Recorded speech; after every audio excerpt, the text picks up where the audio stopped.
Hi, I'm Daniel Young from Cognizant AI Lab, and today I'm going to be talking to you about discovering effective policies for land use planning using neuroevolution.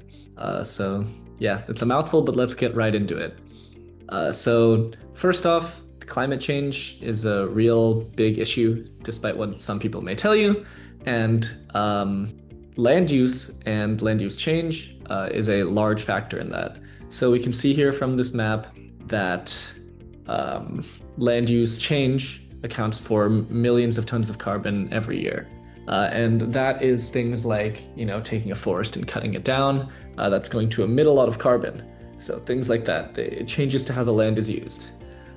So what we can do about that is we can create a decisioning system that helps us automatically determine policies for land use change in order to, one, minimize emissions, and two, minimize the cost associated with that change.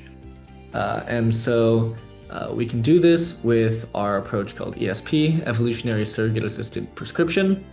And so how that works is we have a context, so how the land is currently being used, and then we have actions we can take, such as, like planting a forest there or planting crops, getting rid of crops, etc.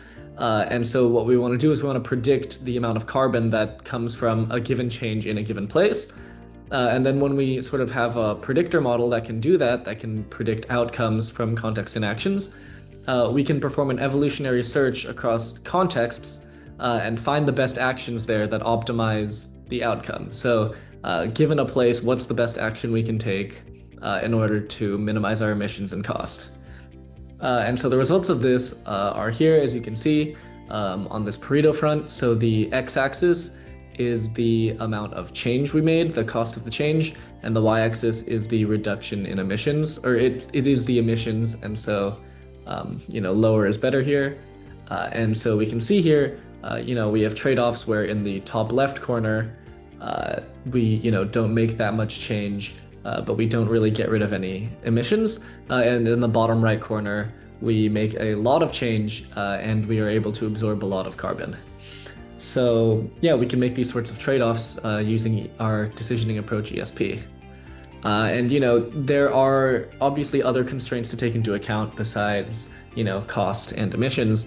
And so what we can do, the system is very flexible. We can add additional objectives, which is what we do here. So we actually choose to try to minimize the amount of crop that is removed because, obviously we have food constraints. And so, individual decision makers can do things like picking constraints like crops and making sure that we try to minimize our reduction of that as well. So the system is very flexible to the specific needs of a decision maker. On top of that, we can incorporate another really great work that came out of the lab called RHEA, Realizing Human Expertise through AI. And so what we do is in our evolutionary search to find good policies, we can inject human-made solutions first. And so what we did here is we injected a human-made solution that said, don't change anything, and then one that said, change everything to forest. And so what that does is, first off, we get better results. So we can see here on this Pareto front, the top left corner that says, to make less change but absorb less. We couldn't really find that without seeding, but when we seeded it with this human policy, evolution was able to do better. So first off, yeah, it does better. But secondly, we can see here actually it makes decisions more accountable. We can see the amount of DNA in our final population that came from our initial one, and we can sort of see how much this no change seed is, how much of its DNA is in the final population. So what we can do is we can get better results, and we can also make them more accountable, which is and explainable, which is really important in decision making. And so, yeah, that's the work. We have this really nice system for allocating land use in order to make trade-offs on a whole bunch of various different objectives. And it's really flexible towards specific objectives that a decision maker may have. And then we do so incorporating human expertise so that we can get better and more explainable solutions. So yeah, thanks for watching.